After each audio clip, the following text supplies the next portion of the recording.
సిటీలో ప్లాట్ కొనండి. ఫ్యూచర్ లో మీరు కోటీశ్వర్లుగా మారే అవకాశం కోసం వెంటనే మాకు కాల్ చేయండి. హలో నమస్తే, వెల్కమ్ టు సుమన్ టీవీ. ప్రస్తుతం మనతో పాటు లీగల్ ఇష్యూస్ మీద మాట్లాడడానికి స్టూడియోలో అడ్వకేట్ మాలతి గారు ఉన్నారు. వీరితో కొన్ని విషయాల గురించి మనం మాట్లాడదాం ఈరోజు. హలో అండి, నమస్తే. యా, సో మాలతి గారు, లైక్ మనం చాలా కిడ్స్ పట్ల, అంటే స్కూల్ విషయాల పట్ల, లెక్చరర్స్ పట్ల చాలా కేసెస్ ఇష్యూస్ అనేవి చూస్తూ ఉంటాం. సమ్వే అంటే వాళ్ళు ఎక్కడో హెరాస్ చేస్తున్నారనో, ఎగ్జామ్స్ విషయంలో హెరాస్ చేస్తున్నారనో, లేదంటే కొన్ని విషయాల్లో మనము ఇంకా ఫిజికల్గా కూడా అబ్యూస్ చేస్తున్నారు అనే దానిపైన వెళ్తాం. బట్ రీసెంట్గా మనం ఒక వీడియో అనేది ట్రోల్ అవ్వడం చూసాం, లైక్ ఫోటో అనేది చూసాము. శ్రీకాకుళంలో ఒక గవర్నమెంట్ టీచర్ కిడ్స్ చేత కాళ్ళు పట్టించుకుంటూ ఉండేది మనం ఒకటి చూసాం. సో దీన్ని ఎలా తీసుకోవచ్చు అంటారు? అండ్ దానికి ఒకవేళ కిడ్స్ వాళ్ళ పేరెంట్స్ కానీ వాళ్ళ తరఫు గార్డియన్స్ కానీ మన యాక్షన్ తీసుకోవాలి అంటే ఏం యాక్షన్ తీసుకోవచ్చు? అండ్ ఇప్పుడు లెక్చరర్కి ఎలాంటి శిక్షలు పడవచ్చు అన్న? సో ఈ ఇన్సిడెంట్ ఏంటంటే శ్రీకాకుళంలో జరిగిందనమాట. ఒక లేడీ టీచర్, ఆమె ఇట్లా కుర్చీలో కూర్చొని ఉండింది. చిన్న పాపలు ఇద్దరు ముందు కూర్చొని ఆమె కాళ్ళకి మసాజ్ చేస్తూ ఉన్నారు, కాలు పడుతూ ఉన్నారు లిటరలీ. సో ఆ వీడియో ఎవరో తీసి బయటికి వైరల్ చేస్తారు, దాన్ని బయటకు వచ్చింది. అండ్ ఆమె తెలిసినంత మటుకు ఇన్ఫర్మేషన్ ప్రకారం ఆమె సస్పెన్షన్ ఉంది, ఎందుకంటే అది బయటకు వచ్చేసింది. రైట్. సో దీన్ని ఎలా చూడొచ్చు అంటే చైల్డ్ అబ్యూస్ అండ్ హరాస్మెంట్ కింద చూడొచ్చు. ఇప్పుడు మనం చూస్తే ఏంటంటే, ఇప్పుడు గవర్నమెంట్ స్కూల్స్ అయినా కానీ ఎక్కడైనా సరే జనరలీ చిల్డ్రన్ వరకు వచ్చేసరికి ఏంటంటే right to free and compulsory education act ఉంటుంది ఒకటి, 2009 అని చెప్పేసి. అందులో సెక్షన్ 17 clause 1 కింద ఏంటంటే హరాస్మెంట్ అండ్ మెంటల్ అబ్యూస్ చేయదు పిల్లలని. అలా చేస్తే ఎవరైతే చేస్తారో వాళ్ళకి ఖచ్చితంగా పనిష్మెంట్ పడుతుంది. అండ్ అక్కడ బయట వాళ్ళు అది కాకుండా అక్కడ టీచరే హరాస్ చేసిన టీచరే హరాస్ చేసింది అంటే అక్కడ హరాస్మెంట్. కొంతమంది అడగొచ్చు, ఇది హరాస్మెంట్ ఏముంది, టీచరే కదా, మనం టీచర్ని గురువు అంటే చాలా రెస్పెక్ట్ ఇస్తాము, కాళ్ళు మొక్కుతాము, ఆ ఆస్పెక్ట్ లో ఆలోచించే వాళ్ళు ఉన్నారు కదా. అండ్ అలా కాన్సెప్ట్ లో వెళ్ళాలి అంటే పాతకాలంలో సేవ కూడా చేసేవాళ్ళు. సో కాళ్ళు పడతాము, మొక్కుతాము, అదంతా ఫైన్. ఇప్పుడు కొన్ని స్కూల్స్ ఉన్నాయండి, గురుకులం అలాంటి స్కూల్స్ లో ఏంటంటే పిల్లలు ఒక ఏదైనా సందర్భం, ఏదైనా ఈవెంట్ అయినా, ఏదైనా ఫంక్షన్స్ అయినా, ఏమన్నా అయినా వాళ్ళ గురువులకి టీచర్స్ డే రోజు వాళ్ళు వెళ్ళి వాళ్ళ టీచర్స్ కి కాళ్ళు మొక్కి ఆశీర్వాదం తీసుకోవడం ఈజ్ డిఫరెంట్. అంటే ఈ ఆస్పెక్ట్ లో నేను అంటే రెండు విధాలు మాట్లాడతారు కాబట్టి ఈ విధంగా కూడా చెప్తున్నాను. సో కాళ్ళు మొక్కడం అది వేరు. కానీ ఇక్కడ ఏంటంటే ఆ పిల్లని కూర్చోపెట్టుకుని కంటిన్యూస్ గా ఆమె కూర్చుని ఫోన్ లో మాట్లాడుకుంటూ ఏదో మాట్లాడుతూ పిల్లల కాళ్ళు నొక్కు అంటే పిల్లలకి ఆ ఏజ్ లో ఎలా అనిపించచ్చు అంటే, సైకలాజికల్ చూస్తే ఏంటంటే మిగతా అందరు పిల్లల్ని వదిలేసి మమ్మల్ని పట్టుకొని మమ్మల్ని చేపిస్తున్నారు, ఒక పనిష్మెంట్ లాగా తీసుకోవచ్చు. సో ఈ పనిష్మెంట్ ఎందుకు ఇస్తున్నారు అనేది మెంటలీ ట్రామటైజ్ కావచ్చు. అండ్ కాళ్ళు పట్టియడం అంటే వాళ్ళు చిన్న చిన్న పిల్లలు లేతగా ఉంటారు, వెరీ టెండర్ ఆర్మ్స్ అంతా.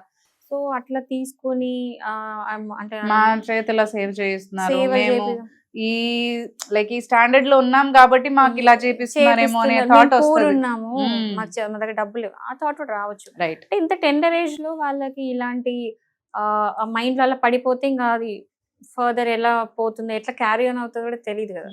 సో ఈ సెక్షన్స్ ప్రకారం అయితే పనిష్మెంట్ పడుతుంది. అది కాకుండా ఈవెన్ అంటే ఇప్పుడు మనం బిఎన్ఎస్ లో చూసుకున్నా కూడా అబ్యూస్ లా కూడా చూడొచ్చు, చైల్డ్ అబ్యూస్ లా కూడా చూడొచ్చు. అండ్ ఈవెన్ జువెనైల్ యాక్ట్ ఉంది, జువెనైల్ యాక్ట్ లో కూడా సెక్షన్ 75 ఉంది. అది ఏంటంటే క్రూయాలిటీ టువర్డ్స్ చిల్డ్రన్, దానికి సంబంధించి పనిష్మెంట్ గురించి ఉంటుంది. అంటే ఎవరు కూడా అంటే మైనర్స్ ఉంటారు, ఎవరైతే చిల్డ్రన్ ఉంటారో మనం వాళ్ళని హరాస్ చేయకూడదు, క్రూయాలిటీ అనేది గురి చేయొద్దు. ఇది అందరికీ వర్తిస్తుంది. ఈవెన్ డొమెస్టిక్ ప్లేసెస్ లో అంటే ఇంట్లో, బయట, స్కూల్స్ లో ఎక్కడైనా సరే పిల్లల్ని హరాస్ చేయకూడదు. ఎందుకంటే ఆ ఏజ్ లో వాళ్ళ మైండ్ చాలా వెరీ సెన్సిటివ్ ఉంటారు, డెలికేట్గా ఉంటారు. అండ్ మనం వింటూ ఉంటాం కదా, అంటే ఈ రోజు పిల్లలు రేపటి పౌరులు అంటే ఎందుకు అంటున్నారు అంటే, ఇప్పుడు పిల్లలు ఎట్లాంటి వాటికి ఎక్స్పోజ్ అవుతారో, ఎట్లాంటి వాటికి వాళ్ళు అంటే చిన్నప్పుడు ఎలాంటి వాటికి ఇన్సిడెంట్స్ వాళ్ళు అన్నిటికీ ఎక్స్పోజ్ అయి ఉంటారో అది ఫర్దర్ క్యారీ ఆన్ అయిపోయి ఫ్యూచర్ లో దాని ఇంపాక్ట్ అండ్ ఎఫెక్ట్ అడల్ట్హుడ్ లో ఉంటుంది, వాళ్ళు పెద్దగైనాక ఖచ్చితంగా ఉంటుంది.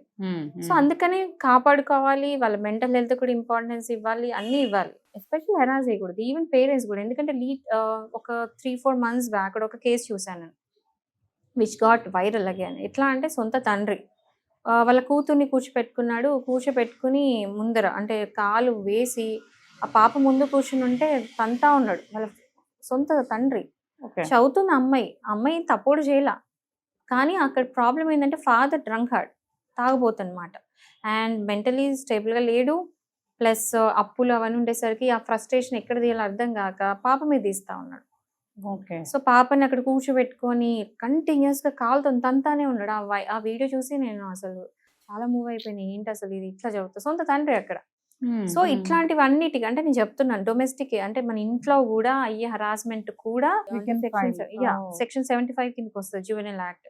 సో ఈ ఎవరైనా సరే పిల్లలకి ఇట్లాంటిది కనుక ఉంటే, ఇలాంటి ఎవరైనా ఫేస్ చేస్తే నియర్ బై పోలీస్ స్టేషన్లో కంప్లైంట్ చేయొచ్చు.